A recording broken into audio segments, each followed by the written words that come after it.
Эрүүл мэндийн хэлэлцүүлэг нэвтрүүлэг энэ удаагийнхаа дугаарыг эхлүүлж байна. Дэлхийн чиг хандлага Эрүүл мэндийн даатгалын цахим систем буюу одоо энэ үйл ажиллагаа бол энэ оны Эмийн зохисгүй хэрэглээмийн асуудал бол ер нь бас нэлээд түгээмэл.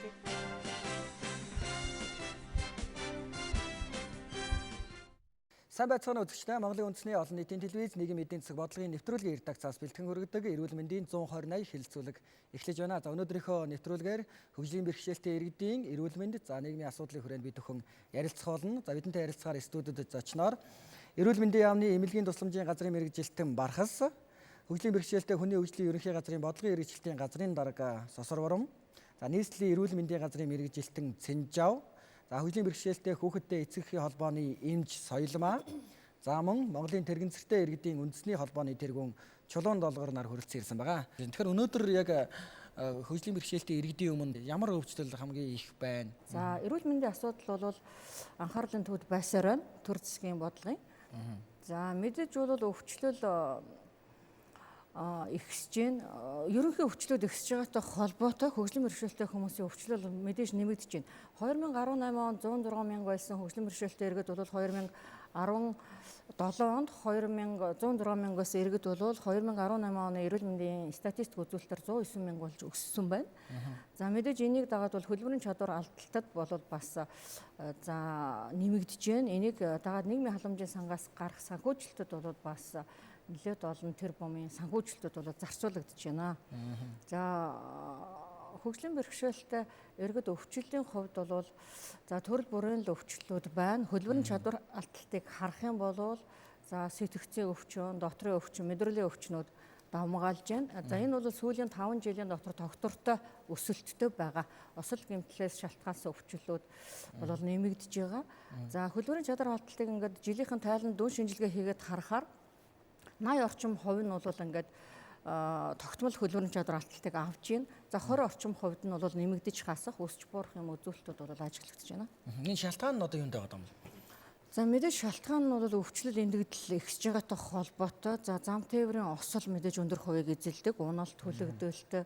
За бид нар сэргээн цог тусламж үйлчилгээний Монгол улсын одоо тогтолцоог бол олон улсын үнэлгээчтэй цуг 2019 оны 4 сараас эхлээд үнэллээ. За дэлхийн эрүүл мэндийн байгууллагын бүсээс бол олон улсын зөвлөхүүд ирж Монголын зөвлөх багтай хамтраад мэргэжлийн багуудтай хамтраад үнэлгээ хийсэн. За тэгээд энэгээр бол энэ тусламж үйлчилгээнд байгаа шалтгаанууд бас тодорхой болж байгаа. За үнэлгээний тайланг бид нар одоо удахгүй эцлээд тайлагнах гэж байгаа. Та таны сайн хэлсэн за 3 бас нэг томоохон ажлууд донд бол хөгжлийн бэрхшээлтэй хүний хөгжлийн ерөнхий газар гэдэг тусдаа агентлагтай болсон тийм ээ гэж байна. Тэгэхээр энэ агентлаг маань байгуулагдсанаар ер нь өнөөдөр одоо хөгжлийн бэрхшээлтэй иргэдийнхээ юуг одоо хариуцаж ажиллаж байгаа ер нь одоо хийж байгаа томоохон ажлууд юу байна? За хөгжлийн бэрхшээлтэй хүний хөгжлийн ерөнхий газар маань одоо байгуулагдаад жил гарангийн хугацаа өнгөрч байна. Тийм ээ энэ хугацаанд одоо бид нэр одоо хөгжлийн бэрхшээлтэй хүмүүсийн одоо эрүүл мэнд боловсрол тийм ээ хөдөлмөр гэх мэт одоо олон талын асуудал дээр бид нар бас одоо тулгамж байгаа бүхэл асуудал дээр бид нар одоо бодлогын талын асуудлыг одоо хэрэгжилтийг нь хангаж ажиллаж байгаа. За тэгээд ер нь энэ хөгжлийн бэрхшээлтэй өнөөдрийн сэдв маань болохоор хөгжлийн бэрхшээлтэй иргэдийн маань одоо эрүүл мэндийн асуудал байгаа. За тэгээд энэ дээр одоо манай хамгийн том зөвшөл гэж хэлэх юм бол одоо сая бүгд найрамдах хятад ард улсын 100% хөрөнгө оруулалттайгаар одоо хөгжлийн бэрхшээлтэй хүүхдүүдийн сэргээн засах хөгжлийн төв гэж байгуулагдсан. За энэ хөгжлийн төв маань өөрөө одоо ямар чиглэлтэйгээр ажиллаж байгаа юм бэ гэдэг бас асуудал байгаа тийм ээ. Тэгээд энэ төв маань өөрөө одоо энэ хөгжлийн бэрхшээлтэй хүүхдүүд эрт илрүүлэх тийм ээ онцлох тэгээд сэргээн засах өдрийн үйлчилгээ үзүүлэх. За тэгээд хэвтэн эмчлүүлэх. За 250 хүүхдийг одоо хүлээн авах ийм хүчин чадалтай ийм эмнэлэг маань одоо байгуулагдсан байгаа. Тэгэхээр энэ хөгжлийн бэрхшээлтэй хүүхдийн одоо сэргээн засахын төв байгуулагдсанаар ер нь давуу талууд гарч байна. Би Соёлмаа эмчээс асуумаар байна те. Манай холбоонд бол нийт 3800 гаруй гишүүд байдаг. Ер нь 11000 орчим хүүхэд хөгжлийн бэрхшээлтэй 0-17 насны гэсэн тоо баримт байдаг. Тэгээд 16 аймагт салбартай. Тэгээд надад ирж үзүүлж байгаа хүүхдүүдийн хувьд ингээд харж байхад бол тархины саажилттай хүүхдүүд, хөдөлгөөний бэрхшээлтэй хүүхдүүд хэлбэг байдаг. За тэгээд эпилепси, аутизм, сурах бэрхшээл, за дауны хам шинж гэх мэтийн ийм одоо эмгэгтэй хүүхдүүд бол ханддаг. Үр дүн бол байгаа. тийм ээ. Мэдээж одоо бас хүүхдүүдээ ингээд эрт дэлгэрэлд онцлог тал дээр аутизм юм уу тий, давн юм уу, оюуны бэрхшээл юм уу гэл энэ чинь олон талын нөгөө төрлүүд байгаа шүү дээ тийм ээ. Энэ тал дээр бол одоо бас яг одоо тухайн эцэг эхчүүд хаашаа хандхаа мэдэхгүй юм тохиолдлууд зөндөө байдаг тийм ээ. Гол нь эрүүл мэндийн энэ асуудал дээр хамгийн гол нь бид бүхний гол зорилго бол ерөөсөө салбар дунд хуультай холбоог зохицуулах асуудал байгаа. Өнөөдөр ганцхан одоо эрүүл мэндтэй асуудал бол эрүүл мэндийн яамны ажил биш үү? Холбогдох аймаг дөрвүүдийн эрүүл мэндийн газруудын асуудал биш ээ. Тийм энэ болгон дээр одоо бид бүгдээрээ салбар дундын асуудал дээрээ яригдчихэд тэр зэмээ одоо салбар зөвлөлгөө засгийн газрын 136 дугаар тогтоолоор батлагдсан тийм ээ. Салбар зөвлөл аймаг орон нутагт бол одоо засаг даргаар ахлуулсан даргалсан тий хөгжлийн бэрхшээлтэй иргэдийн одоо бүхэл одоо зовлон жаргал дээр шийдлийг гаргах эрх бүхий одоо тийм одоо засаг дарга нь өөрөө төр 136 дахь тогтоолгоор журмаар одоо тийм ээ хууль эрх зүйн үндэслэл нь гараад ирсэн. Тийм эрх бүхий засаг дарга ажиллаж байгаа. Энэ болгон дээр манай эмнэлгийн байгууллагууд маань өнөөдөр одоо манай дээр ийм асуудлаар хөгжлийн бэрхшээлтэй иргэддээр тийм ээ тэр тусмаа хүүхдүүд дээр энэ асуудал аягүйх толгомдож байна. Засаг даргатаа өнөөдөр тий хөгжлийн бэрхшээлтэй хүний одоо эрхийг хангах орон тооны бус салбар зөвлөлийн дарга та тий миний энэ асуудал дээр төлөвлөгөөндөө цуцгаад ийм хөрөнгө мөнгийг шийдээ тийм ээ шийдэл тавиад өгөөч гэдэг асуудал дээр бол манайхан бол уялдаа холбоогоо хангаж аль бүр эрх зүйн зохицуулалт нь гараад ирсэн байж байгаа. Нийслэлийн эрүүл мэндийн газраас 11-р сарыг энэ 11-р сарыг бол хөгжлийн бэрхшээлтэй иргэдийн эрүүл мэндийг дэмжих сар болгон зарласан байлаа. Тэгэхээр энэ сард яг одоо хөгжлийн бэрхшээлтэй иргэдийн эрүүл мэндийг тий яг юуг нь анхаарч ажиллах юм? Тэдний өмнө болгоомж ямар асуудлуудыг шийдэхээр одоо ингэж зарласан юм бэ? Энэ аяны хүрээнд бидний гол хийж байгаа юм ердөөсөө нийслэлд амьдарч байгаа иргэдийн эрүүл мэндийг дэмжих. Үүндээ бол одоо төрийн бус байгууллагуудтай хамтраад хөгжлийн бэрхшээлтэй иргэдийг урьдчилан сэргийлэх хүслэгт хамруулах, хөдөлгөөний бэрхшээлтэй буюу нугасны гэмтэлтэй эмэгтэйчүүдийг эрүүл мэндийн үзлэгт 3 амарч газарт урьдчилан сэргийлэх хүслэгт хамруулах, хувийн хвшлийн шүдний эмнэлгүүдэд шүдний эмнэлэг болгон одоо 3 хөгжлийн бэрхшээлтэй хүний амны хүндийн эрүүл мэндийн үзлэгийг хийж эргүүлжүүлэх гэх мэтлэнгийн. За мөн Монголын эмзүүчдийн нэгдсэн эмзүүн байгууллагуудын нэгдсэн эм холбоотой хамтраад хөгжлийн бэрхшээлтэй хүүхдүүдэд одоо өгөх өдрийг зохион байгуулад дархлааг сайжруулах, аминд дэмжих зорилгоор аминд болон асаргааны зүйлүүдийн хөгжлийн бэрхшээлтэй хүүхдүүдэд өгөх гэх мэтийн одоо бид нар олон ажлуудыг бол санаачлан зохион байгуулж байгаа. За 2017 онд бол хөгжлийн бэрхшээлтэй хүний эрх оролцох хөгжлөг дэмжих үндэсний хөтөлбөр засгийн газрын тогтоолоор батлагдаад за 18 онд бол энэ 3 сайдын хамтарсан тушаалаар үндэсний хөтөлбөрийг хэрэгжүүлэх, улс орон даяар хэрэгжүүлэх төлөвлөгөө бол батлагдсан.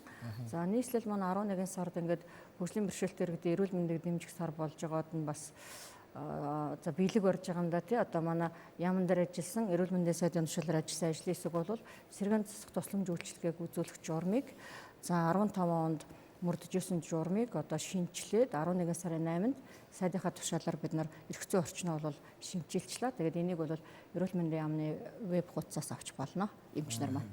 Тэгэхээр одоо ер нь ингээд хэд хэдэн дэд хөтөлбөрүүд, салбар зөвлөлүүд ажиллаад хийсэн ажлуудыг сая бид нар бас сонслоо тийм ээ. Тэгэхээр чулуунд долоор ихлээс би бас асуумаар байна та бас сонслоо. Яг энэхээр энэ ажлууд хийгдээд өнөөдөр яг нүдэн тарагдаж гарт баригдахаар тийм ээ яг хөрсөн дээр хэрхэн бууж байна. Та нарын одоо энэ асуудлууд эхнээсээ шийдэгж эхэлж гин үү? За орой мэд төргий. За сая ярьлаа те төрийн байгууллагын маань бүгдээрээ одоо хөгжлийн бэрхшээлтэй хүмүүсийг сэргээн засах чиглэл одоо эрүүл мэндийг дэмжих чиглэлээр ялангуяа сэргээн засах чиглэл рүү одоо нэлээд их ажлууд хийж байгаа гэдэг. Үнэхээр сүүлийн жилүүд бол маш их анхаарч байгаа. Нэлээдгүй ажил хийж байгаа. Ялангуяа тэр хөгжлийн бэрхшээлтэй иргэдийн хөгжлийн бэрхшээлтэй хүний хөгжлийн ерхий газар байгуулагдаад нөгөө сэргээн засах том төв байгуулагдлаа. Энэ бол бас Монголд анх удаа байгуулагдсан. Бидний хувьд бол их баяртай байгаа. Сая цэнд ч удаарах хэллээ нөгөө сарын аян зарлаад тэгээд ингээд хөгжлийн бэрхшээлтэй хүмүүсийг одоо үзүүлэх ингээд ажлуудыг зохион байгуулж байна гэд. Тэгээд энэ үзүүлж байгаа энэ байдал нь бол одоо ингэж хөгжлийн бэрхшээлтэй хүмүүст үйлчлэгээ үзүүлэх систем аа гэдэг хандлагын ус эрүүл мэндийн ажлууд төлөвшүүлэх зорилготой гэж хэллээ. Тэгэхээр миний хувьд болохоор мэдээж энэ бол сайн хэрэг. Гэхдээ бидний хувьд бол заавал ингэж кампанит ажил байдлаар биш.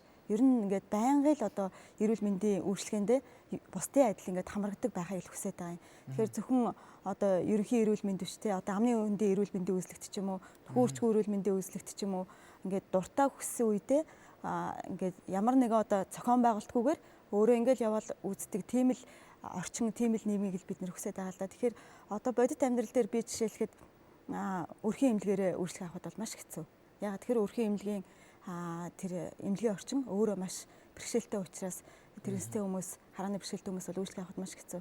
За дүүргийн эмнэлгээр ч гэсэн би даагаад ганцаараа үйлчлэх авч бол чадахгүй. Заавал хин нэгний тусламжтай тусагчийн дэмжлэгтэйгээр үйлчлэх авч байгаа. Тэгэхээр энэ байдлыг бид нэр өөрчлөлтөөсэй гэж хараад байгаа. Тэгэхээр одоо урьдчилан сэргийлэх үзлэгт ер нь та бүхэн яаж хэрхэн яаж одоо жилдээ ч гэдэм үү, нэг гэдэм үү, эсвэл хэдийн хугацаанд яаж хэрхэн хамрагдсан юм бэ? Өнгөрсөн жил тэрнстэй ирдэг үндэсний холбоо хүний эрхийн үндэсний комисстэй хамтраад хөгжлийн бэрхшээлтэй эмэгтэйчүүдийн бэлгийн болон нөхөн эрх эрүүл мэндийн эрх гэж судалгааг Финландын булан байгууллагын дэмжлэгтэй хийсэн. Тэгээ энэ судалгаагаар бид нэр хот хөдөөгийн 300 гаруй эмэгтэйчүүдийг хамруулсан. Тэгээд энэ судалгаан дээр нөхөн эрх эрүүл мэндийн үзлэг шинжилгээнд хэр их хамрагдж байна вэ гэхээр 56.9% нь бол жилдээ 1-2 удаа үзүүлдэг. За 14.8% нь бол огт үзүүлж чаддаггүй гэж хариулсан байна. Тэгэхээр тодорхой хэмжээнд бол одоо хамрагдаад байна. Гэхдээ бол бүрэн дүүрэн биш байна гэдгийг энэ судалгаанаас бас харагдаж байгаа. Тэгэхээр энэ дээр бас одоо яг манай энэ одоо хөгжлийн бэрхшээлтэй иргэд тийм ээ. Яг сая хэлдэж шүү. Би яг босоод иргэд чиг энгийн одоо хизээ бид нар ингэж үзлэг шинжилгээнд хамрагдаг болох вэ? Энэ тал дээр ямар ажлууд хийж байгаа юм бэ? Энэ дээр ерөнхийдөө хараа зөвөр манай хөгжлийн бэрхшээлтэй хүний ерөнхий газраас ерөнхийдөө ер нь бол бид нар бас олон талын ажлууд хийж байгаа. За тэр зам ер нь бол энэ нөгөө эрүүл мэндийн салбарын одоо хуулийн хэрэгжилтийн хүрээнд бид бүгд бас хамтын ажиллагаагаар ингээл олон талын одоо энэ түрүү манай жуламжгаар хэллээ шүү дээ. Ингээ нэг ийм аян өгцөн олон талын ажлууд хийдэг. Бид нар бол олон талаар зөндөө хийж байгаа тий. Гэтэл одоо яг тэрний үр дүн нь яагаад гарахгүй энэ хүн маань ийм яриад байна гэдэг бас асуудал шүү дээ тийм ээ.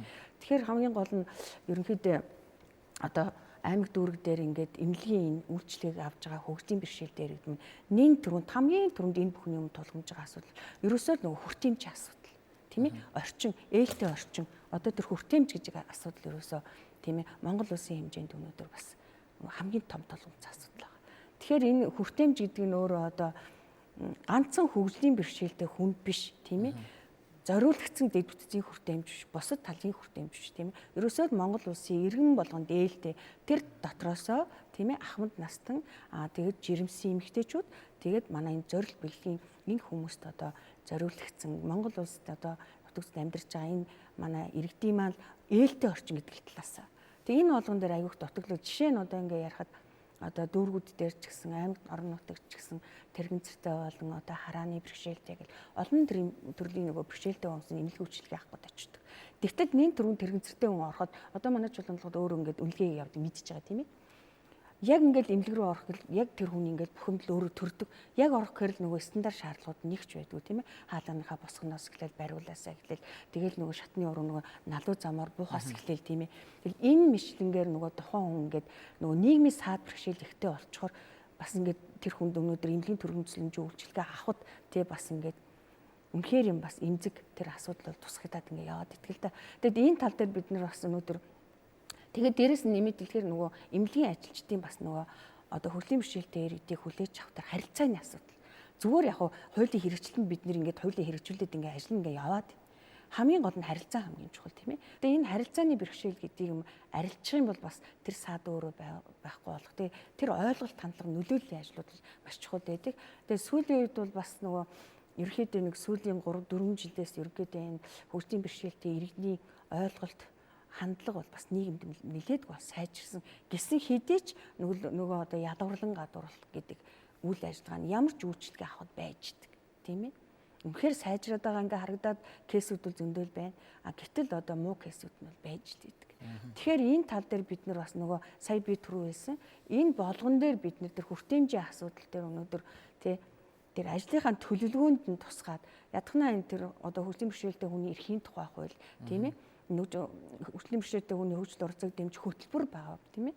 Энэ болгон дээр бид нар бас энэ одоо төрийн байгууллагуудын удирдлагууд тийм ээ салбар дүндээ уялдаа холбоогоо хангаж ажлынхаа төлөвлөгөөнд нь тэр асуудлаа тусгаад нэг ч одоо дэд үтсийн хүртээмжийн ядахнаа нэг шийдэл гаргажээ гэдэг төсөв хөрөнгийг шийдвэрлэл нийт төрөний хамгийн чухал хамгийн одоо ерөөсөө эмнэлгийн үйлчлэгээ авахд ерөөсөө нийт төрөө хөрөнгө оруулж шүү дээ. Тэр ээлтэй орчин бүрдүүлэхэд нийт төрөнд тэр эмнэлгийг хариуцж байгаа эмнэлгийн одоо манлайлалын түвшинд ажиллаж байгаа дарга гэдэг хүн байж. Тэр хүн өнөөдөр үнэлгээ хийгээл тийм ээ. За манайх тэр энэ асуудал нь ерөөсөө болохгүй. Энэ хөгжлийн бэрхшээлтэй иргэд төдийг бусад одоо нөгөө жирэмсийг захамдад ийм асуудал хүртээмжгүй болчиход байна. Энэ дэр тэдэнд өрөг тавья. Хэдүүлээ энийг нь хийгээд эхлэе тийм ээ. Яхуу алхам алхмаар сайжирд явъя л дээ. Тэ? Энэ болгон дээр бид нар хамгийн гол нь ажиллаж тэгжээж энэ хөгжлийн бэрхшээлтэй иргэдийн тэр одоо өөрийнхөө эрүүл мэндийн төлөө бас өнөөдөр гисэн тэр эрүүл мэндийн боловсрал бас дээшлж байгаа шүү хүмүүсийн. Тэ? Тэр боловсралыг авахтал ерөөсөө тэр ээлтэй орчин гэдэг тийм ээ дэд үтцийн хүртээмжтэй холбоотой тэгээд бас одоо харилцааны бэрхшээл гэдэг нь илүүтэй нийгэм зохиолчоод энэ бас асуудал болоод байгаа байхгүй юу. За тэгэхээр би бас яамнаас асуумаар байна те. Яг саяны одоо эмнэлгийн тусламжийг манай хөгжлийн бэрхшээлээр ихэлд одоо хэрэгдлэгөө төргөн шуурхай авахын тулд за саяны дэд бүтц хүртээмжийн асуудлыг бас яригдчихэ те. Энэ өнөөдрийн хувьд тулгамдсан асуудлаа гэдгийг бол бүгд хүлээн зөвшөөрч байна. Тэгэхээр энэ дээр бас ийшээ чиглэсэн ажлууд хийж гин үү? За тэгэхээр мэдээж эрүүл мэндийн тусламж үйлчилгээний хүртээмж чанарын асуудал бол алсын үр дүнд бас нэлээд хугацаа шаардна. Мэдээж эмч нарын эмнэлгийн ажилтнуудын харьцан хандлага ч гэсэн хугацаа шаардна. Тэгэхдээ дэвшлүүд гарч байна. Хүртээмжтэй тусламж үйлчилгээний стандартыг бол 2019 онд стандартлаг хэмжигдсэн газар бол баталсан. За хүртээмжтэй тусламжийн эрүүл мэндийн хэсэг нь ямар байх юм гээ бид нар эрүүл мэндийн байгууллагуудаа энэ үйлчилгээг шаардж байна. Гэхдээ энэ хөрөнгө шаардах юм шиг мөртлөө бас хямдхан шаардах боломжууд эмнэлгүүд дээр бий. Зөөврийн шат оруулж ирдэг ч юм уу, цахилгаан өргөгч оруулж ирдэг ч юм уу те хямд зарлаар шийдэх асуудлууд байна. Тэгэхдээ бид нар бол бодлогынхоо төвшөнд Монгол улсад бол 2016 онд эмнэлгийн тусламж үйлчилгээний тухай шинэ хууль батлагдсантай холбоотой сэргээн засах төвийг бол эрүүл мэндийн сайдын багцад за төсөв мөнгийг нь суулгаад улсын төсвөөр шинэ сэргээн засах төвийг бол барьж эхэлж байна. Хангул дүүргийн Солонгоны хороололд за 3000 м2 7 давхар ийм 36 ортой шинэ төвийг бид нар барих ажлыг бол тендерын зарлагдаад одоо эхэлсэн явж байна. За сэргээн засах төвийн шинэ стандартыг бид нар 4 сараас эхэлж боловсруулад одоо батлуулахаар явж байна. Энэ бол мэдээж зорилттой бүлэг чиглэсэн нэг төвлөрсөн ийм төвийг бид нар байгуулах гэж явж байна. Гэхдээ иргэн хүн бол нэг газар үйлчлүүлдэг биш, утсан газар болгондоо хүртээмжтэй үйлчлэгийг авах ёстой. За энийг бол бид нар нөгөө яг энэ төлөвлөгөөнийхөө дагуу хичнээн байгууллагад энэ элт орчин бүрдэж байна гэдэг үнэлгээ хийгээд стандартын шаардлагуудыг тавьж байна. За эрүүл мэндийн байгууллагын бүтцүүл ажиллагааны стандартуудаар бид нар бас шахаж байна. Мэдээж энэ үйлчлэгийг бол удирдлагууд хангах ёстой. За мэдээж ёс зүйн харьцаа хандлах талаас нь бас төлөвлөгөөтэй ажлуудыг хийж байгаа. Мэдээж бол харьцаа хандлага төвшлөөшөд хугацаа орно л гэдгийг би хэлэх гээд байна. Бид нар одоо нийслэлийн эрүүл мэндийн газраас хэрэгжүүлэгч байгууллагын хувьд бол одоо эрүүл мэндийн тусламж үйлчилгээ үзүүлж байгаа байгууллага тийм компанид ажил зохиолж байгаа шаашилтай хэрэг гэсэн хэдий ч ер нь яг чулуун долгоор тэргүүний хэлснээр бид нар бол энийг тогтмол хизээч чим хүртээмжтэй байх нь нэн чухал. Эний хүрээнд хийж байгаа бид ажил юу гэхээр нийслэлийн нийгмийн эдийн засгийн зорилтондоо бид нар яг хөгжлийн бэрхшээлтэй хүмүүс зориулсан ээлтэй орчныг бүрдүүлнэ. Энэ тухайн тэр даргын одоо үйл ажиллагааны төлөвлөгөөнд нь төсөвтөн тусгатаад алхам алтмаар бид нар бол сайжруулан энийг хийж явуулж байгаа. Энэтэй холбоотой одоо жишээл эрүүл мэндийн байгууллага магадлал итгэмжлэгт ороход хөгжлийн бэрхшээлтэй иргэдэд зориулсан ээлтэй орчнуудын заалтууд ороод ирсэн. Энийг яг бүрдүүлээгүй байх юм бол тэр байгууллага магадлал итгэмжлэлт ороход хэцүү. Тэр энэ бүх хөшүүрэг бол тухайн хөгжлийн бэрхшээлтэй хүмүүсийн ээлтэй орчныг бүрдүүлж тэр хүртээмж авах боломжтой болж байгаа. Тэгээд бид нар сая ярил л да амарч газруудад хөгжлийн тулгуур эрхтний бэрхшээлтэй эмэгтэй хүн төрөх боломжийг бас бид нар эрүүл мэндийн яам бол амарч одоо төрөх үйл ажиллагаа явуулдаг бүх эмнэлгийн байгууллагууд Улаанбаатартайгаа эмнэлгийн байгууллагууд бүгд хангаад өгсөн. Тэгээд амарч газруудын эмч нарт бид нар яг өнгөрсөн энэ 7 хоногт амжаад өнгөрсөн 7 хоног 2 юм байна. Хөгжлийн бэрхшээлтэй хүнтэй харьцах эерэг хандлага харьцааны талаар бид нар сургалт зохион байгуулад тэнд сурсан эмч нар бол маш их хандлагаа өөрчлөөд ийм хүмүүс чи ийм онцлогтой байдгийг бид ингэх ёстой юм байна гэдэг талаар бол нэлээд мэдлэгтэй болсон. Тэгээд тэн дээр бол их тэр сургалтыг их айтайхан юм байна гэж одоо хүлээж авсан. Тэгэхээр ерөнхийдөө хүртээмж гэдэг дээр хөгжлийн бэрхшээлтэй хүнтэй харьцах хандлагын хүртээмж яриад байгаа шүү дээ. Тэгэхээр зүгээр миний бодлоор бол энийг ердөөс академик сургууль хүний хэмжээр төгсөж байгаа сургууль сувилхан одоо боловсрал олж байгаа сургууль болгон өөрсдийнхээ сургалтынхаа хөтөлбөрт оруулж өгөх. Ялангуяа нарийн мэргэжлийн резидент төгсөж байгаа сургалтынхаа нэг хэсэгт оруулаад заавал төгссөний дараа бидний хүмүүсийг хөгжлийн бэрхшээлтэй хүний эрийг хандлах харьцаа ямар байдаг гэдэг сурах биш. Сургалтын хөтөлбөрт нь ороо явуучих юм бол тэр хүн угаасаа л маш олон төрлийн хүмүүстэй харьцаж эрүүл мэндийн тусламжуулалтыг үзүүлнэ. Тэгээ хөгжлийн бэрхшээлтэй хүн ороод ирэхэд тэр хүний талаар харьцаа хандлагын одоо төлөвшөлттэй л болцсон байх хэрэгтэй гэж үзэн. Санал байна л да. Хүртээмжийн асуудал тулгамж байгаа гол асуудал мөн. Гэхдээ энийг сайжруулахад төсөв хэрэгтэй гэдэг чинь тэгэхээр энэ дэр нэг л зарчмыг ойлгох хэрэгтэй юм шиг санагддаг. Дэлхийн нийтээр нэг зарчмыг баримталдаг. Аливаа одоо бүтээгдэхүүн үйлчлэгээний зохион байгуулалт одоо орчин нь хөгжлийн бэрхшээлтэй хүмүүст хүртээмжтэй байх юм бол бусад нийгмийн бүлгүүд түүгээр одоо саадгүй үйлчлэг авч болно гэдэг. Энэ зарчмыг дэлхийн нийтээр баримталдаг. Тэгэхээр одоо ингээд тусгайлж хандхаасаа илүү ерөөсөө л эхлээд ингээд хүртээмжтэй хийчих юм бол энэ хөгжлийн бэрхшээлтэй хүн биш. Одоо бусад нийгмийн бусад бүлгүүд одоо хүүхдтэй ээжүүд өндөр настан бага насны хүүхдүүд ч гэсэн аюулгүй болно гэдэг энэ зарчмыг л ер нь бодлого боловсруулагч нар одоо төсөв боловсруулж байгаа хүмүүс бүгд ингээд ойлгоод энийг барай явуучих юм бол ер нь бол асуудал шийдэгдэх боломжтой гэж хараад байна. Тэгэхээр би бас хинээс асуумаар байна. Жолоодор хичээсэн. Одоо саяны зан харьцааны тал дээр тийм эмчнэрийн энэ харьцааны цар дээр. За энд бол надад одоо Монголын үндэсний хүний эрхийн комиссийн 18 дугаар илтгэлээс одоо бодит кейс судалгаа байна л да. Тэгэхээр би энэ дээр би бас таны ихлэ саналыг сонсъё гэж бодож байна. Тий яг нэг судалгаан дээр ч гэсэн бид нар дурдсан байгаа. Хөгжлийн бэрхшээлтэй эмэгтэйчүүд нөхөрч эрүүл мэндийн үйлчлэгээ авахд тулгамж байгаа бэрхшээлийн нэг 5 зүйлд авч үзээд байгаа юм. Нэгдүгürt сая ярьсан орчин. Хоёрдугаарт тохируулахт одоо тоног төхөөрөмж. Гуравдугаарт нь болохоор харилцааг дэмжих үйлчлэгээ. Дөрөвдүгürt эмчнэрийн харилцаа хандлага, тавдах нь одоо мэдээллийн хүртээмж гэж үзээд байгаа.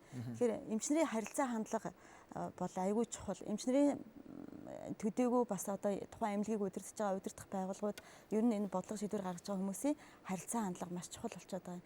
Тэгээд Монгол улс чи өөрөө нөгөө хөгжлийн бэрхшээлтэй хүмүүсийн эмнэлгийн загвар гэдэг тэр эмнэлгийн загвар дээр суурилсан хандлага нь одоогоор ингээд нийгэмдээ байж байгаа. Одоо хөгжлийн бэрхшээлтэй хүн бол өвчтөн энэ хүнийг бол одоо эдгээж сайжруулах хэрэгтэй гэдэг ойлголт илүү байгаад байх нөхөөс биш энэ чигээр одоо чулуунлагар гэдэг хүн тэрэгэн цэртэйгээ нийгэмд ороод амьдрнаа ингээд тэрэгэн цэртэйгээ одоо бусдын адил амьдрах хэрэгтэй гэсэн энэ хандлаганд бага байгаад байгаа байхгүй юу. Тийм учраас эмч эмнэлгийн ажилтнууд одоо хөгжлийн бэрхшээлтэй эмэгтэйг төрөх гээд одоо жирэмсэн болоод орохдоо зэрэг чи яагаад жирэмсэлчв чи яг ингээд төрж чадах уу чиний наад тэрэгэн цэртэй байдал чинь энэ жирэмсний үеийг давж чадах уу гэдэг ингээд тийм хандлагууд ингээд явагдаад байгаа. Тэгэхээр энэ бол нөгөө олон жилийн турш тогтцсон нийгмийн хандлага явагдаад байгаа байхгүй юу. Тэгэхээр энийг яаж өөрчлөх вэ гэдэг зэрэг маш олон удаагийн сургалт нөлөөллийн ажлууд хэрэгтэй.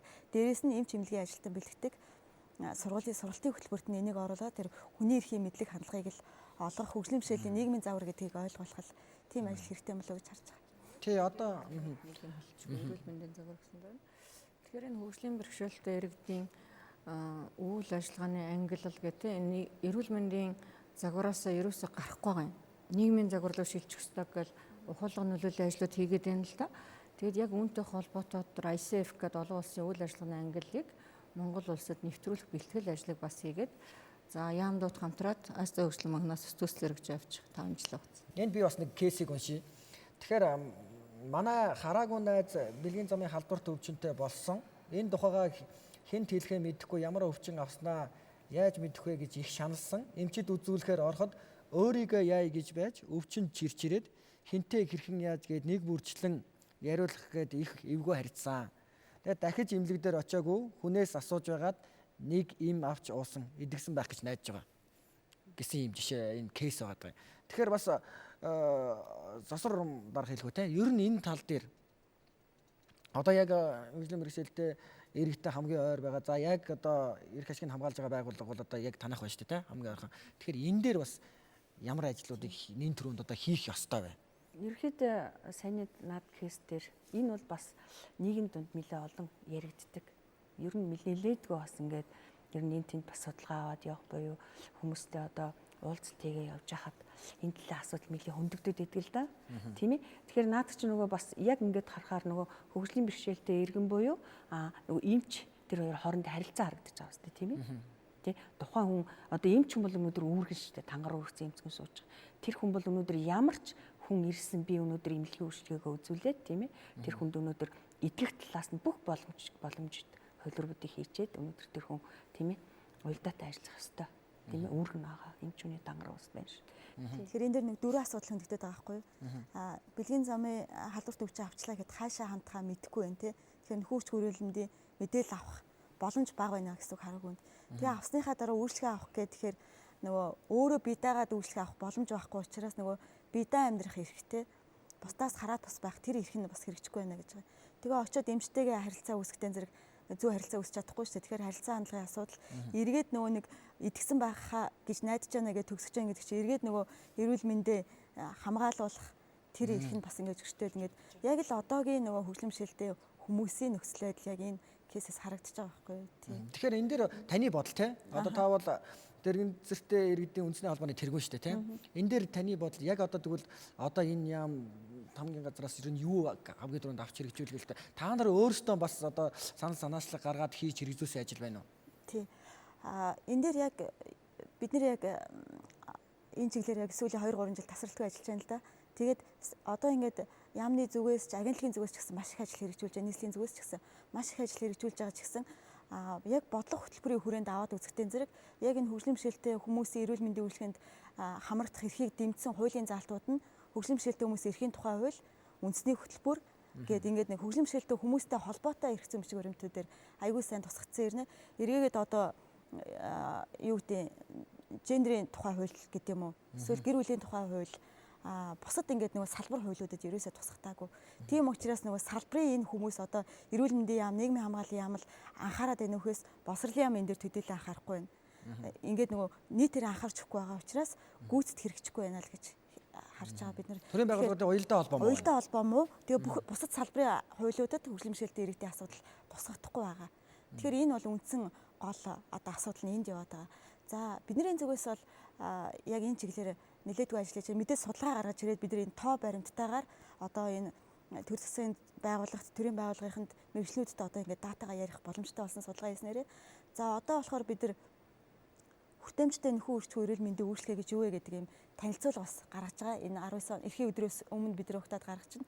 Тэгэхээр нөгөө нэг одоо бид нар ингээд ялангуяа хөдөө орон зэгт ажиллаж байхад энэ тэр нөхөн үржих эрүүл мэндийн кабинетыг хүртээмжтэй болгоё гэхдээ зэрэг тусгай кабинет байгуулад тусгай одоо өрөөнд үзлэг хийх юм бодоод эхэлж байгаа байхгүй юу. Тэгэхээр тийм бишээ. Ерөөсөө л одоогийн байгаа үйлчлэгээ бүх хүмүүс хүртээмжтэй болгоё. Гэхдээ яаж болох вэ гэдэг тийм аргачлан зааварчилгаа бүхий танилцуулгаас гаргаж байгаа. Хүний эрүүл мэндэд ч ганцхан өвчин эмгэггүй төдийгүй те биеийн хувьд, сэтгэлийн хувьд, нийгмийн хувьд сайн сайхан байдлыг хэлж байгаа шүү дээ те. Тэгэхээр энэ болгоныг хангах хэрэгтэй гэж байгаа. Тэгээд хөгжлийн бэрхшээлтэй хүүхдүүдийг авчирж үзүүлж байгаа ээж нар бүртэл ярьдаг л да ингээд хүүхдээ ингээд гадаа аваад гарсан чинь нөгөө айл зүгээр тоглож байгаа хүүхдээ ээж аав нэр энэ баба хүүхдээс хол бай ийшээ яв энэ төр гэдэг. Тэгэхээр тусгаарлна гэдэг бол ерөөсөө одоо дэлхийн нийтээр тэгш хамруулах гэдэг юм руу айгүйх чиглэж байна. Тусад нь сургууль биш тий одоо бага зэргийн хөгжлийн бэрхшээлтэй хүүхдийг сургуульд нь авч сургая. Тэгээд манай хүмүүс сая ярьж штэ тий нөлөөлөл гэдэг. Тэр нөлөөллийн арга хэмжээ айгүй чухал байна. Хүмүүс энэ хөгжлийн бэрхшээлийн хүн гэдгийг нь олж хараач. Хүүхэд гэдгийг нь олж хараач. Эхлээд энэ тэрэгцэртэй байна гэдгээсээ илүүтэй хүн гэдгийг энэ хүн бол ажил хийж чадна. Гол нь одоо ингээд тэрэгцэр явдаг зам байвал гэдэг юм уу тий автобус нь одоо тэрэгц байвал очиод би ажиллаа хийчихнэ гэдэг. Тий. Ерөнхийдөө өнөөдөр бол одоо ингээд нийгэм ингээд заагалчаар ингээд хөгжлийн бэрхшээлтэй хүүхдгээд тусдан заагалчаар дагаад нөгөө нэг бидний хүүхдүүд дараагийн хүүхдүүд бас нэг тийм сэтгхүүг болоод тийм нөлөөллөд байна. Хүүхдүүд энэ зүгээр л жирийн адилхан хүүхэд гэдгийг хүлээн зөвшөөрөх хэрэгтэй байхгүй. Тэр хүүхэд бие биенээсээ сурна. Цэцэрлэгийн хүүхэд бүр тэндээс нь ингээд явчихвал ийм хүүхэд ингээд нэг нийгмийн нэг хэсэг байж л байдаг гэсэн ийм ойлголттой. Бүр тусна энэ нэг ийм амар хүн гэдэг ингээд ясгүй гэж ингэж үзэж байна л да. Яг энэ дээр нэмэт хэлэхэд ерөөсөө үйлчлэгээ эмнэлгийн төрөнд чинь үйлчлэгээ үзүүлэхдээ тэгш тийм ээ хүн болгонд адил тэгш хүртээмжтэй үйлчлэгээ гэдэг байдлаар хүрэх хэрэгтэй байхгүй тий. Энэ хөгжлийн бэрхшээлтэй би юм үйлчлэгээ энэ ингийн үнд би юм үйлчлэгээ гэдэг асуудал байхгүй шүү дээ.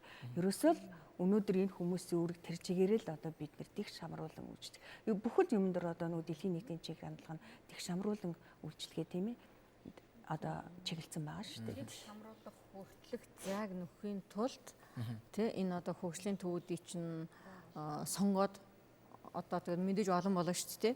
Хөгжлийн бэрхшээлтэй хүүхдийн болоод насан туршийн төвүүд олширч байгуулагдана. За дээр нь бол энэ 18 оны 11 сард хөгжлийн бэрхшээлтэй хүүхд хөгжлийн цогц дэмжлэг үзүүлэх зааврыг бол 3 саяын тушаалаар хамтраад баталсан байгаа. Энэ дээр бол JICA-гийн стартап гэдэг маш үр дүнтэй төсөл 3 жил 15-18 онд хэрэгжээд үр дүнгээ өгсөн.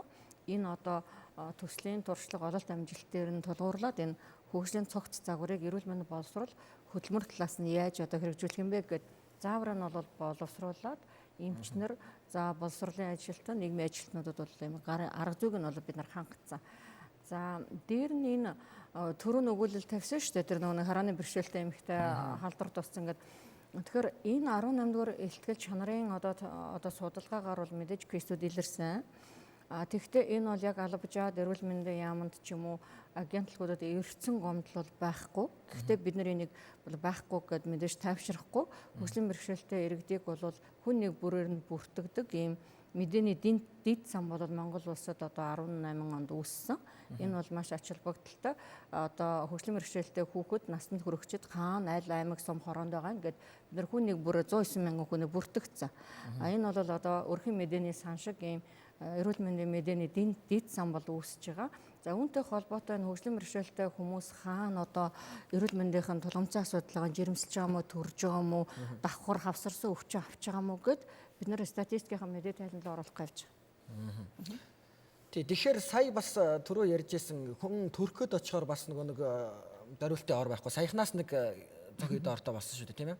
Тийм асуудууд байна. Тэгэхээр эмнэлгийн тоног төхөөрөмжийн өмнө өөр тийм тулгамдсан ямар асуудал байд юм бэ? Таны хэлдгээр өндрийн тохируулгатай ор гэдэг байгаа тийм.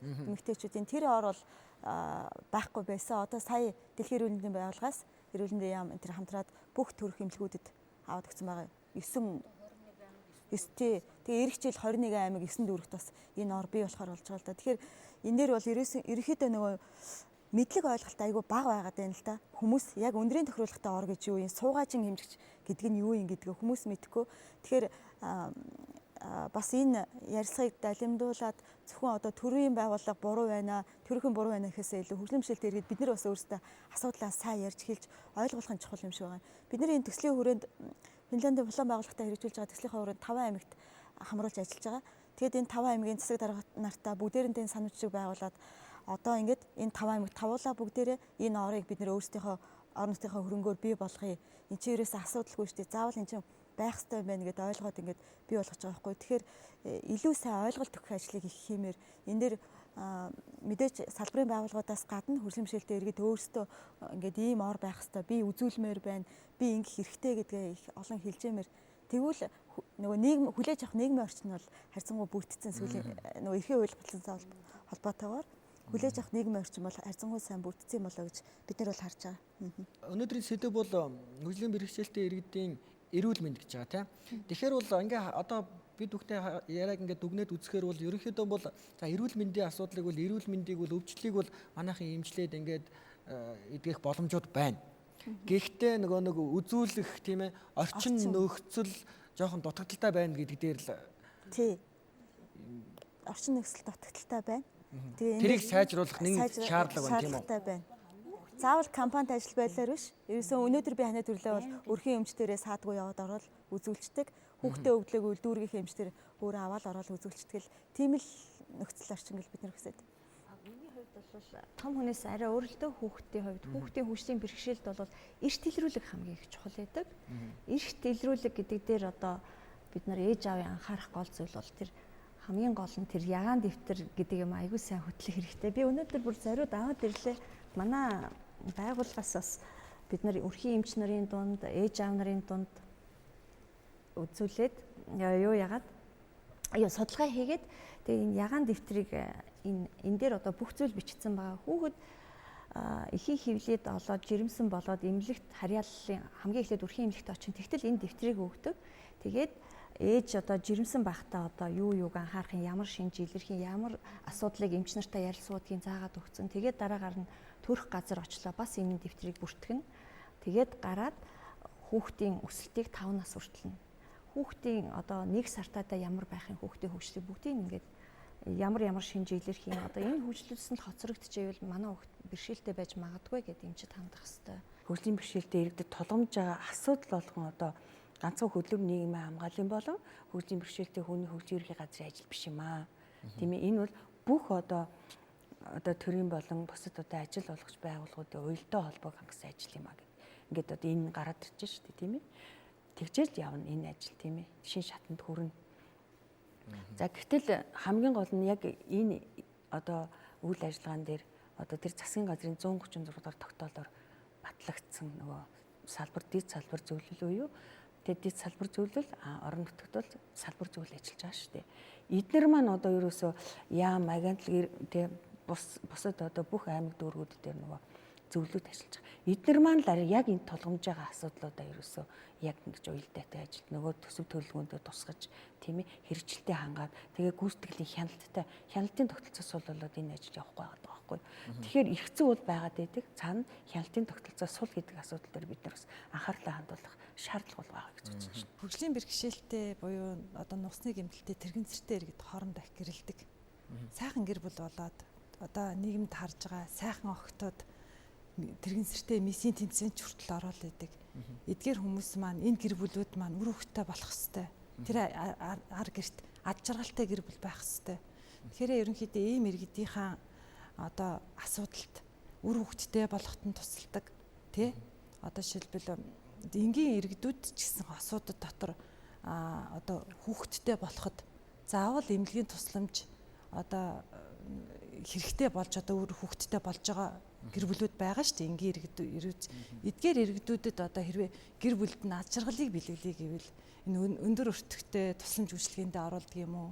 Одоо эдгээр иргэдүүдэд ад жаргал бэлгэлэхийн тулд үр хүүхэдтэй болоход нь бас туслаад зорилтод бүлэг болгоод эдгээр хүмүүсийг бас ад жаргалтай гэр бүл болгоосаа эдгээр ээжүүд энэ сайхан охтууд ээж болоосай гэдэг үднээс энэ төр захиргаас яг энэ дээр анхаараасаа хувь хүний үдийг бодоод идэгий. Боломжууд бол байгаа юу? Толгомж байгаа асуудал нь юу гэдэг юм бол? Гарт гараалгаа нь юм бол та? Энэ өөрөө нөгөө эмнэлгийн тусламж хүсээд үр хөвгтэй болоход өртөг өндөр. Гэхдээ одоо тэрэн дээр л бид нар туслаад өгөөд тодорхой зорилттой бүлгийн хүмүүст энийг одоо телевизийг сонсож байгаа одоо төрийн бас байгууллага компани юу гэдгийг бас нэг энэ хүмүүст тусалчаасаа гэж миний үдээс бодоод. За үр шилжүүлэн суулгах, бэлгээсийн донорын асуудал, тээгчийн асуудлууд гээд за донорын тухай хууль 2018 оны 1 сард бол шинжилэн батлагдахад бүх асуудлууд бол хуулийн дагуу хуульчлагдаад эрх зүйн орчин үүсээд журмууд нь гараад санхүүжилтийн шийдэд явж байгаа. Мэдээж хувийн эмнэлгийг сонгуул тэр хүн бол бас одоо буцаан олголтод бага байна. Улсын төсөв, эрүүл мэндийн даатгалын сан, хувь хүний төлбөр гэсэн даатгалын гурвалсан тогтолцоог бол шинжилсэн шийдвэрлсэн. За тэгэхээр энийг би мэдээллийн чанартай хэлчихье. За яг энэ одоо хөгжлийн бэрхшээлтэй хүмүүс ер нь иргэний эрүүл мэндийн асуудлаар хууль эрх зүйн орчин хэрэгжилт гээд мэдээлэл солилцох, мэдээллийн урсгал дээр л алдчихж байгаа. Одоо ингээл нийслэл холбоо энэ одоо эмчтэй агентлаг суугаад ярихад бүгд хийсэн ажлуудаа бол жиг солилцож чадахгүй байна л да. Энэ дээр л бид нар их анхаарах хэрэгтэй гэж би бодож байна. За баярлалаа. Тэгэхээр бидний ярилцах цаг дуусж байна. Бидний урилгыг хүлээж авч студид хүрэлцэн ирж мэдээлэл өгсөн та бүхэндээ баярлалаа. Ажлын амжилт хүсье. Үзэгчдээ эрүүл мэндийн 120 80 хэлэлцүүлэг өндөрлөж байна. Дараагийн дугаараар иргэн уулзлаа. Түр баяртай үзэгчдээ.